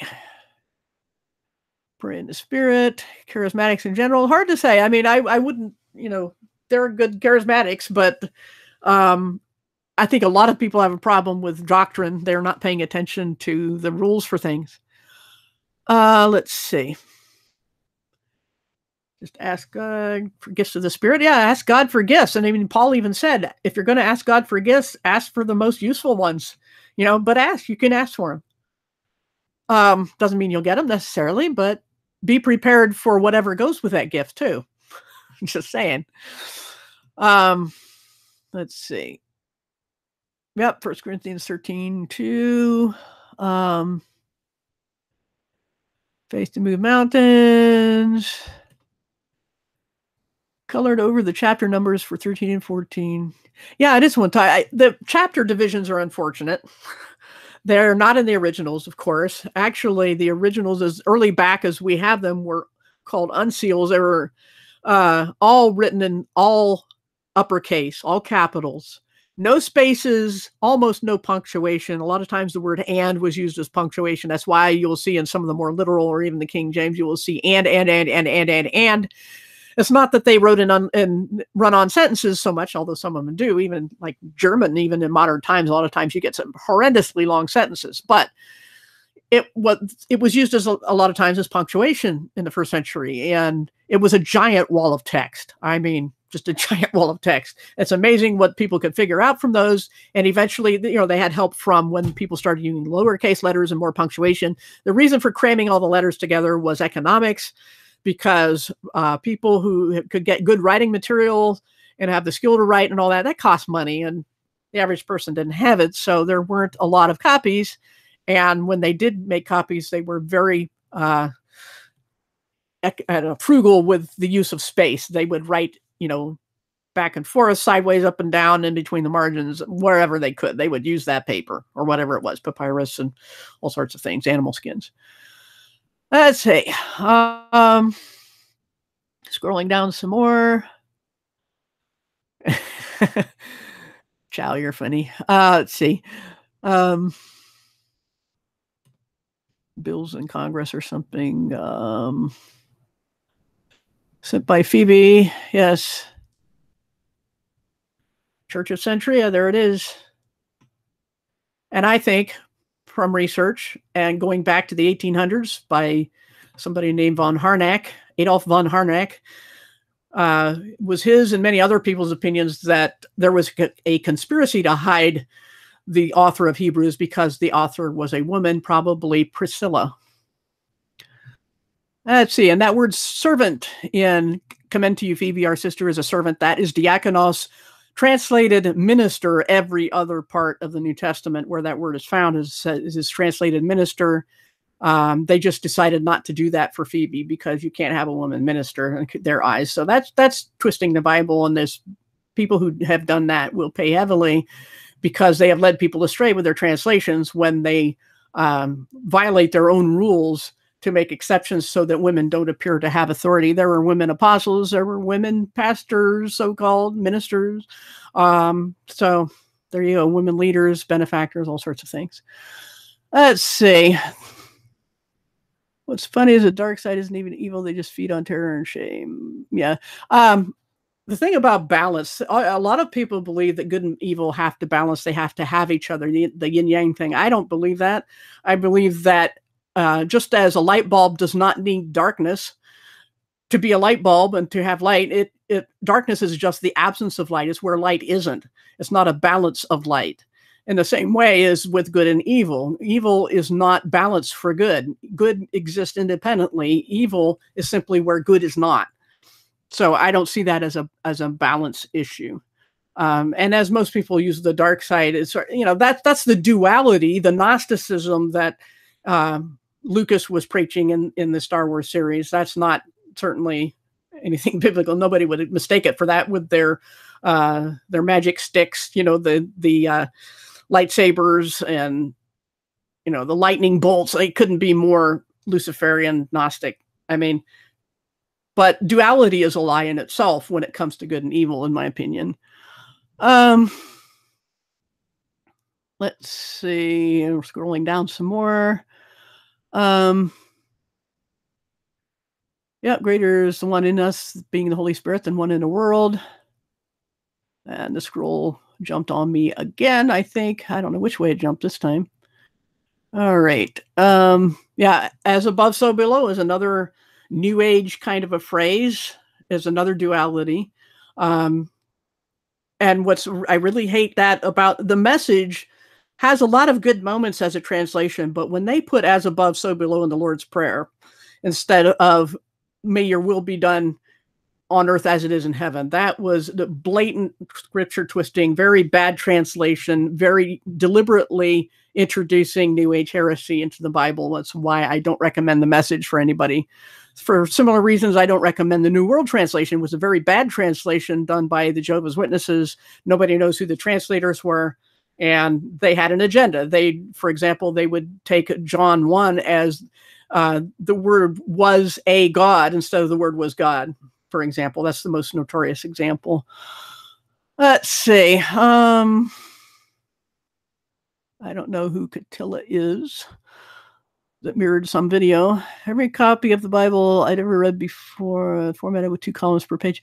Columns is just, the 2 columns formatting is just a handy way for a lot of cross-referenced Bibles to put the cross-references in the middle. It's no big deal. It's just how things were done at a certain era of publishing. You can still, I don't know if any, not even all King James Bibles have that. It's just a matter of the publisher's preference or whoever was ordering the a version of the Bible. There's different formatting. That's all it is. It's like some Bibles contain maps at the end. Some Bibles have concordances, small ones. Some of them have a small dictionary or whatever. So the columns is no big deal. And you can find just about any translation in paragraph form now. That's what I don't like about verses. The whole thing about verses is more like making it mystical, making it all allegory and poetry, and makes it easier to cherry pick when you have verses, everything a separate verse. I mark the verses in mine just as as out of the way as possible, just for reference. But I wrote it in paragraph form, and a lot of Bibles do that now. They put things in paragraphs. Even in the verse by verse ones, you'll see a paragraph symbol. It's a capital letter P with an extra line, vertical line on it. That means paragraph start. So there's also a section symbol for different sections. It's typically not in the Bible, but you'll see that. It's a kind of a double S. It's just a publisher's convention for indicating certain things. And for paragraphs, though, even then, it's arbitrary picking a paragraph. But I do think that chapter divisions are often very badly done because they interrupt the thought. So, and that can be misleading, and you have to be really careful with that. Let's see. Right to bear arms. Yeah, I want to know definitely who wrote Hebrews. But here again, Paul always signed his letters. And part of the reason we saw in 2 Thessalonians where he says there's been a forgery. So, because, and he made sure he signed his letters. And every other thing that was accepted as Bible canon by the people, not by the Catholic Church, by the way, and the Council of Nicaea had nothing to do with the canon. Anyway, the thing is that Hebrews was debated as to whether it be included for that reason, because they didn't know who wrote it, or they couldn't prove it. They had theories. But in my opinion, after studying the theories, and a lot of other people's opinions after studying the theories, it seems that it was probably a woman, and probably Priscilla, who was apparently educated and trustworthy and held in high esteem by Paul, and certainly had familiarity with Paul's teachings. Let's see. Yep, rights and privileges are not the same. That gets into the whole hierarchy thing, which is why I wrote that book, You Are All One. And I read through that in a series on my channel in the You Are One playlist, of all places. That as far as the body of Christ is concerned, there is no hierarchy. There is only one head, which is Christ. All the rest are parts of the body, brothers and sisters. We don't rule over each other. And the purpose of elders is simply to act as guides and mentors and examples for other people to listen to, because they have proved themselves with a lifetime of service and of rightly dividing the word. Those people are considered elders, which is why the Bible also warns that you do not put young, new believers, I don't care how young or old they are, new believers, I don't care how experienced they are, you don't put new believers as leaders. Paul himself was a very well-trained, educated Pharisee before he was saved, and even he had to sit down and be quiet for a few years before he was any kind of leader. In the same way, we have these teachings that Paul did to Timothy especially, where he says, don't appoint new believers as teachers because they may become conceited and fall under the same judgment as the devil. The devil's big sin was conceit. And so when people, and Paul even said, if you do that, if you appoint new believers as leaders, you will share in whatever harm they do for appointing them. That's why it's a big deal why I speak out when I see a new believer presenting himself or herself as a teacher and other people being led astray by them. And I also go after the person who promoted them, because that's what the Bible says to do. You have to say, look, you have to stand up to these people and say, look, the Bible says don't appoint a new believer as a teacher. So I don't care how smart somebody was, whether they were, knew the Bible backward and forward. I mean, even I think it was Karl Marx or somebody like that, who as a child used to recite the New Testament from memory for, people giving him money or candy. He was certainly not a Christian at all and had no business teaching it, but he could recite it. And there are people like that today who think they're teachers, but are rank new believers who need to sit down and learn first, and they're teaching heresy. So even sometimes if they teach the truth, there are clear mandates in the Bible on how this is to be handled, and the church needs to stand up against that. Let's see. Stuff going on in the news. Evil parts in the NIV. I don't see any evil parts in the NIV. If you check the NIV against the Greek manuscripts, I don't see a problem. And when it comes to translation, it's like if you go over to Blood Always Finds Its Level channel, and we did a two-part series called The Great Ecclesiastical Conspiracy. You might want to look at part one. Maybe you might not want to look at it, but I go into some details about the King James there, about its translation history and its agenda. It had an agenda just like every other one. And one of its purposes, the good purposes, was to put the Bible in the language of the common people, although that had already been done by the Geneva Bible and so forth. But the thing is that I don't see anything omitted from the NIV that really is going to lead anybody astray, or anything put into it that's going to lead anybody astray. And even so, where there are discrepancies in the original Greek and other language text families, they're mostly to do with weights and measures and the spelling of names, and very, very little, like 0.1%, is actual discrepancies of content that have anything to do beyond slips of the pen, so to speak. So this is a mountain being made out of a molehill when it comes to text families of the original languages, of the Greek, of the New Testament especially, and translations. Every one of them has problems. Like even mine, I'm sure, has problems. Okay, but I can also tell you from experience that even with the best of intentions, you're going to make mistakes. And certainly that's true of the NIV and every other translation. I can find people, places in those translations that I think were very badly done on other, and I can find those places in the King James as well. So this understanding the nature of translation is the problem. And when it comes to the argument that God would always have a perfect translation in every generation, every language, the problem is in the fact that the Bible itself never says that. And the Bible itself never says, okay, for your generation and your language, this is the one. That's completely arbitrary. It's logically fallacious to use one's preferred translation as the benchmark when the question is, which one is the benchmark? That's my problem with that whole debate, but I don't want to get deep into that today. I've done enough of that.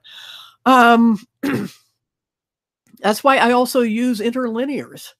And interlinear will put the Greek words below, but even then, if you have just a standard English text above it, interlinear means interweave. The lines are, English, Greek, or so forth, or English, Hebrew.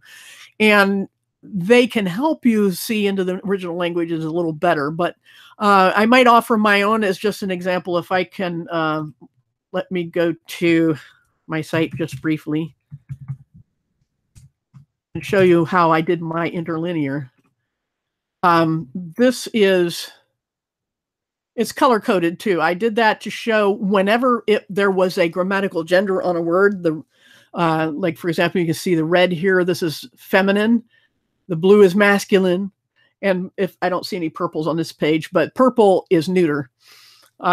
So I use those color codings for those three things just to help convey as much information as possible in as little space as possible, but it'll pop up and tell you the whole semantic range, the basic. I mean, this is not duplicating the little Scott exhaustive lexicon or anything like that. It's just as the words are used in the New Testament, I gave the most basic, but all, applicable to the New Testament semantic range for the word. You get all the parsing, everything by hovering over it. If you're on a touch screen device, you just tap it and this thing will pop up. And you can go through the whole New Testament this way and see into the Greek there. And then I put my English rendering here and then put all the Greek words with all their parsing underneath so you can see exactly how bad I was at translating. So anyway, let's look some more at the chat. Let's see, Tricom is another thing. That's a publisher's preference. Yeah, it's just like with strong numbers when it comes to verses being handy to get somebody to a certain spot of the scripture. The same thing with Strong's numbers. You'll see that I have Strong's numbers on these words, even though I don't put a lot of stock in Strong's and no top scholars would. The Strong's number is this G796, like you'll see here. G is Greek, H is Hebrew, and that will just get you to the root word. Okay, the Strong's number is the root word. So it's an easy way of differentiating root words, but that's all I use it for. If I want a dictionary, I'll get the Liddell Scott or the Bauer Gingrich, whatever. There's a couple different versions of that. But you want a lexicon, okay? So let's see. Luke was the good guy and after most of the world. Luke in Star Wars, not Luke in the New Testament. Okay. Yeah, it's neither here nor there. Big move in charismatics. Young leaders. Yeah. That's the thing. It's not about whether a person is technically qualified and understands the Bible and can expound on it. It's Paul's warning against conceit is the problem. And new believers, regardless of their age, and to a point. I mean, I think a person should be at least in their late teens. But even by then, it's a stretch to say that this person has enough life experience and has been around long enough to be scrutinized by the rest of the community to show whether they consistently practice the faith and understand the word. I don't think there's been enough time until a person has reached at least in their 20s somewhere. And even then, you've got to make sure that seasoned believers have watched this person and know them well and know whether they're qualified to teach. And that's a big problem on the internet. It's a huge problem. So I think if a person doesn't have a channel or a website where you can prove that they themselves made that material and rather not, didn't plagiarize it or haven't been using someone else supplying them material, You got to know the person. And that's the big deal that Paul is talking about, because even Timothy was fairly young. We don't know how young, but he had been alive long enough to demonstrate consistent practice of the faith and knowing what is supposed to be taught. And if Paul vouched for him, he was probably pretty well qualified. So, but the problem is today we don't have that infrastructure, for lack of a better term, or that support community where we all know each other and can test a person to know whether they're a qualified teacher or not. That's the hard part. And yeah, people blindly swallow what these people say. If they're a charismatic person, meaning persuasive, not speaking in tongues necessarily, if they have a popular a personality that draws people to them, or they're a good speaker, they do good videos, they have a following from someplace else that they brought with them, it's really difficult to cut through sometimes. Let's see. But yeah, each of us has a responsibility to study the word ourselves too.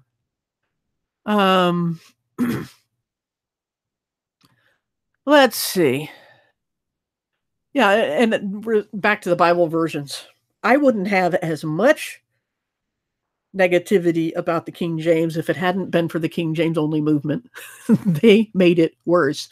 Their behavior, it's like the old saying about lawyers, 99% of lawyers give the rest a bad name. I could say that about my experiences with King James onlyists. 99% of them that I've met give the rest a bad name. Their behavior is terrible. It's obnoxious. It's condemnatory. It's judgmental. It's unchristian. Like I said, it's just, in the past week, I was called a lost person because even though I correctly stated the gospel and showed, what I do with the Bible and how I live, and that didn't matter to them. What mattered is I didn't idolize the King James, and that's wrong. But yeah, I would consult it. It has its moments. It has some good parts too. It was very good prose for its day, very high quality English, but that changes a lot. It changes constantly. English is a very volatile language. Let's see. Nearly inspired. As far as I can, as having tried translating myself, I can say that most translators have the best of intentions.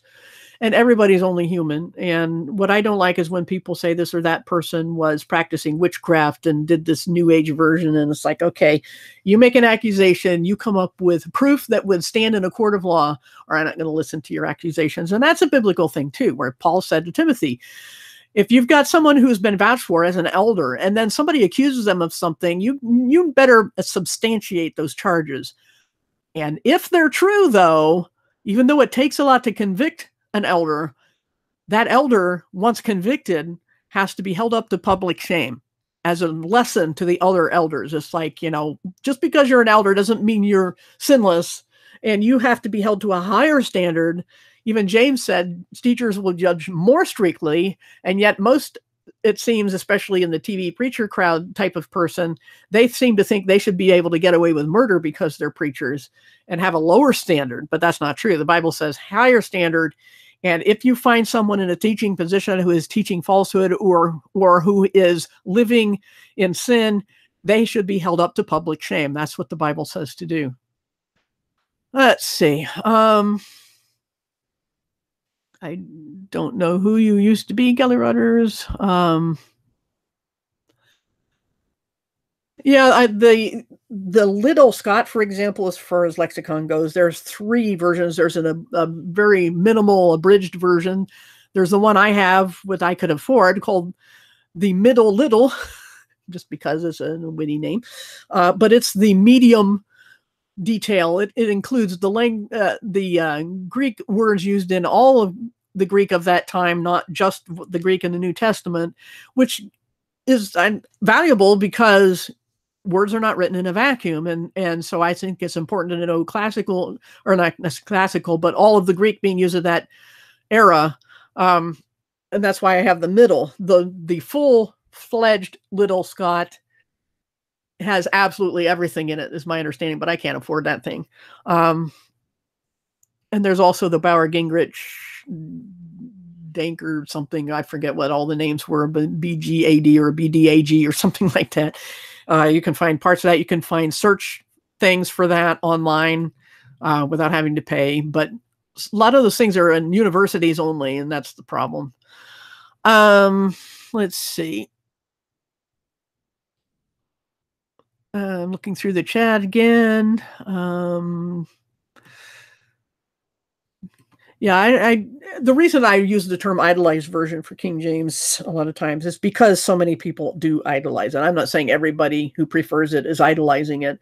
It's the people who make it correct the Greek and people who will call us lost for not only reading the King James. Those are the people who are idolizing it, in my opinion.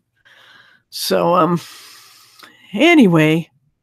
Yeah, I've also read a German Bible, at least parts. I haven't read the whole German Bible. I have a Martin Luther translation, but you can read all sorts of things online for free, like Blue Letter Bible or Bible Gateway. Yeah, the attitude with a lot of the King James onlyists that I've met is the problem. They've been very nasty, most of them. The thing about translations, there's nothing to say you can't have so many. I think it's a good thing when you consult all of them, because if you're doing a serious study, you need as many perspectives as possible so as to minimize bias.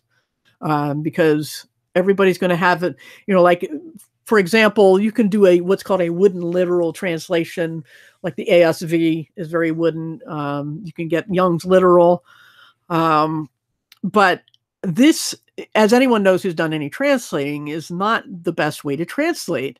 And you need to, and whenever you go beyond just a dictionary translation, which everybody would be a translator if you could just whip out a dictionary and just render each word. That's not how it works. It wouldn't make any sense. Like, for example, from Greek to English, Greek, it would not make sense. And when you get to where you have to convey thoughts, which every translation does, every single one, error can creep in because we're all human. And you can minimize it by the fact that you have as many different translating committees or people as possible, because they will each make mistakes in different places. And this is how textual criticism is done when they look at the original languages or documents of the early centuries. They will look at a number of them so as to get as close to the original as possible with a high degree of confidence. Let's see, trying to roll the chat again. I never have much luck with that. Let's see. Yeah, the behavior could bring any translation into disrepute. I mean, or with the eternal security issue or anything else, or Calvinism. I met some very nasty Calvinists. Again, the 99% make the 1% look bad. It's also needlessly divisive. Let's see. Okay.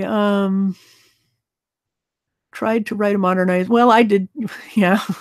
I did that. But I didn't do. No, I don't drive a Prius.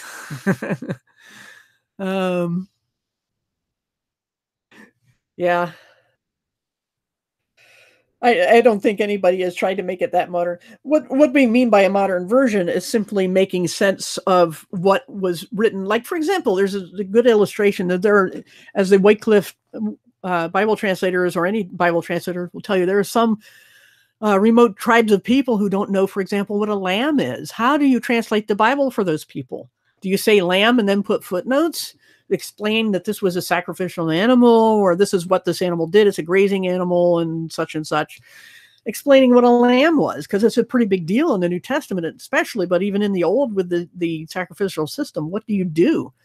You're going to have to be quote unquote modern when you translate for that tribe, because you have to tell them what a lamb is somewhere or another. And all a modern version does is try to express the ideas like figures of speech, it's not that cut and dried. It's as much art as science. It's just the nature of translating. Let's see.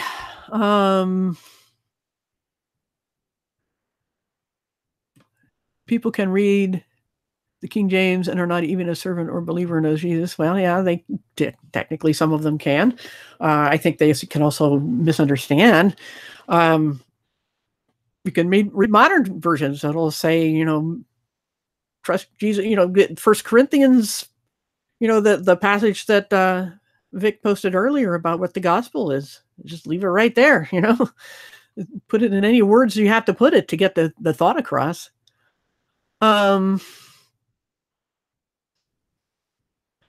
Yeah, German is not English. It just isn't, even though Middle English has a lot of similarities with German.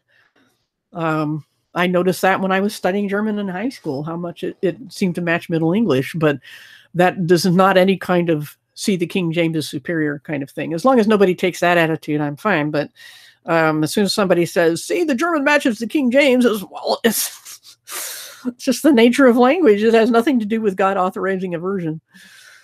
So anyway, all right. See you, Wendy. Sorry if you already left before I saw your comment there. Hopefully we can find a channel that can share audio. Let's see. Oh, I hate when it rolls on me all of a sudden. Yeah, people act like they're sinless, or yeah. There's some people take the license to sin and they blame it on eternal security, and that's a lie too. The Bible even says, even among us who believe in eternal security, that Paul said, "Should I sin more so that God looks better? Heaven forbid." And we died to sin. How can we live in it any longer? I mean, how much clearer can it be? And if you understand salvation as adoption, and you want to please the family you're adopted into, especially your parents who adopted you, then you're not going to live in sin. It's that simple. Let's see. All right. Yeah, and even First John, which people like to quote cherry pick parts of to say that we don't sin. There's other parts of First John that say when you do sin, this is you have an advocate before the Father. So balance. There's where you need some balance. Different parts of Scripture. Yep, I think it's time to wind down anyway. I never thought it would go this long, but hopefully, I don't know if it'll be on this channel or somebody else's channel, or whether this is going to be a regular thing, or even an every week thing. I don't know. You just try to watch the channel, and if I can get a hold of you anywhere else, we'll find out what, when, and where for next time. But I do think it's time to shut down, and I'm sure there's other places to go, and I got things I need to do too. So, all right. Thanks everybody for coming. Spread it around if you can. We'll see y'all later.